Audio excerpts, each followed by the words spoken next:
Huwag mo na pong pahirapan yung sarili mo. Kasi kung may nagawa ka man pong kasalanan, pinagsisisihan mo na po yun. At dahil po sa pagmamahal mo kay tatay, andito ako. Dok, naalala ko yung sinabi nila, Nurse Ivan. Hindi daw si Dr. Sifra yung nakita nilang kasama ni Zoe doon sa CR. Tapos, di ba, sakto?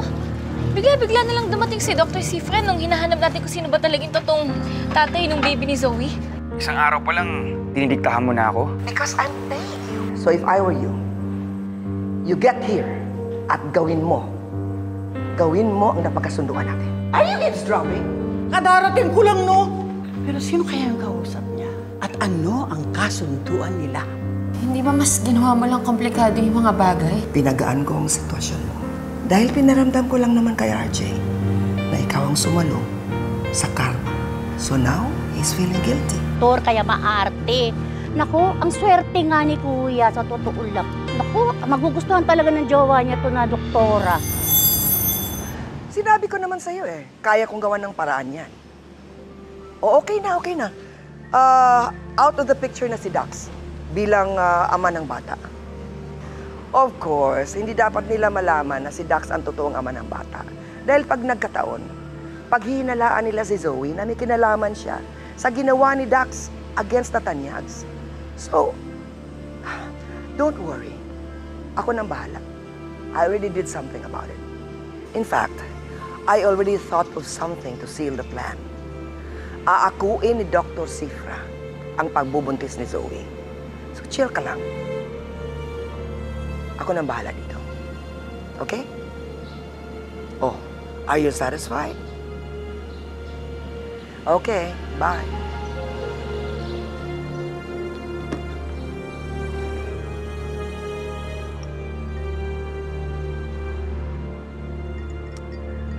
Daphne, tawagan mo si Dr. Sifra. Sabihin mo sa kanya na dumaan muna siya sa akin bago siya pumunta kay Zoe.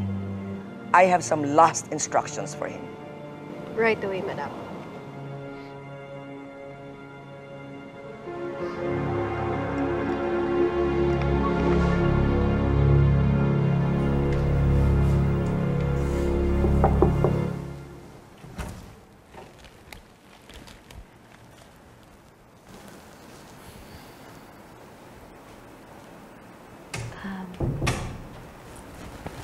Zoe, dinulahan kita ng prutas para mas lumakas ka.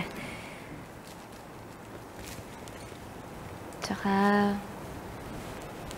gusto ko din sanang makapag-sorry sa mga nagawa ko sa'yo.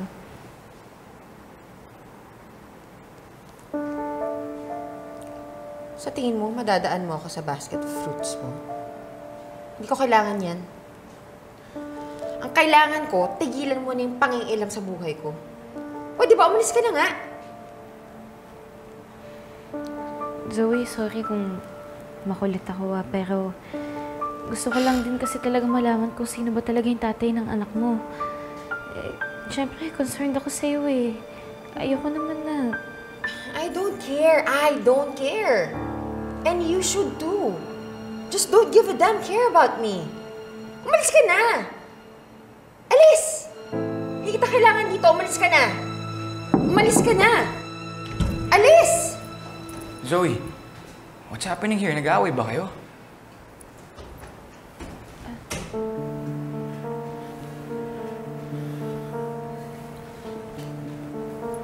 Don't stress yourself.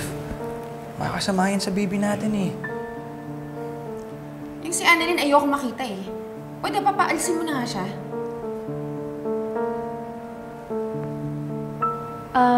Since nandito naman na si Dr. Sifra at magbabantay siya sa'yo, mauna na akong Zoe. Sorry ulit. Sige, Doc. Dr. Santos, hindi mo kailangan umalis. What? What are you doing? Zoe, kapatid mo si Annalyn. Gusto ko na magkaayos kayo. Bakit? Kasi gusto ko, kumpleto ang pamilya mo sa kasal natin. Huh?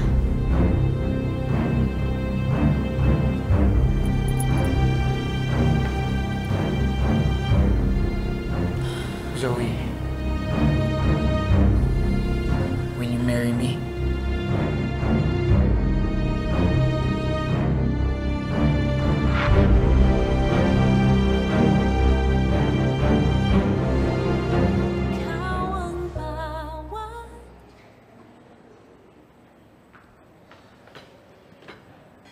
Ay! Si Doc RJ! Lynette. RJ,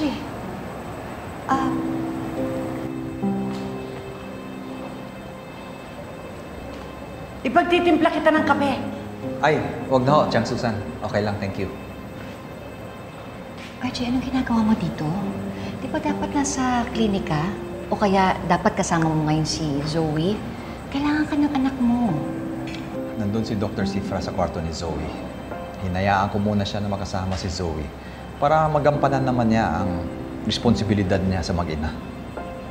And besides, ayoko muna makita yung Dr. Cifra na yun. Kahit na wala akong maalala, parang bumabalik sa akin yung mga kasalanan ko dati. Alam mo, RJ, tama si Annalyn eh. Alam ko na nagkasala tayo noon. Pero pinagsisihan naman na natin yun eh. Tsaka ang mahalaga, marami tayong natutunan dahil dun sa experience na yun. Tsaka hindi naman pwede habang buhay na lang natin iniisip yung kasalanan natin dati. At tsaka, huwag mo rin iisipin na kung ano man yung nangyayari kay Zoe ngayon ay kabayaran sa lahat ng mga nagawa mo noon. Tama ka. Mas makakabuti siguro kung tanggapin ko na maayos ang sitwasyon nila. Mas madaling tanggapin na si Dr. Cifra ang ama kaysa kung sinong masamang tao o kriminal dyan. At least, isente siya.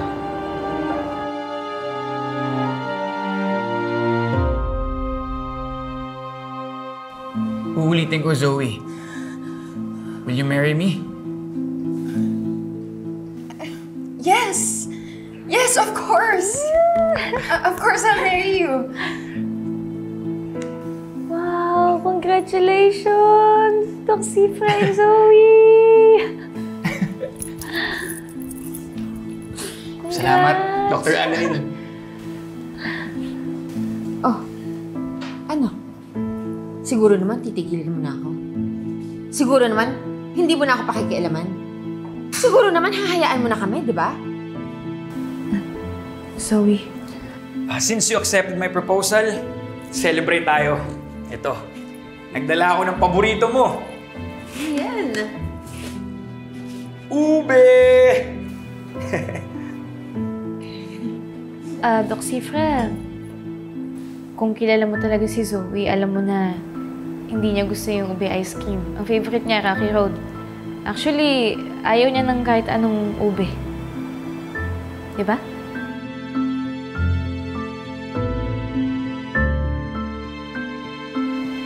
Doc Annalyn, di ba, sinabi ko na sa'yo before, dati hindi naman talaga kami seryoso eh. Kahit na ilang months na kami na nagkasama, hindi ko pala ganun kakilalang ate mo. Pero di ba, Doc, di ba, mas maganda nga yun kasi madami akong matututunan sa kanya. At siya rin. Madami pang madidiscover sa akin. Ano bang gusto mong palabasin, Annalyn? Wala. Naisip ko lang naman. Congratulations ulit ah. Sige, mauna na ako.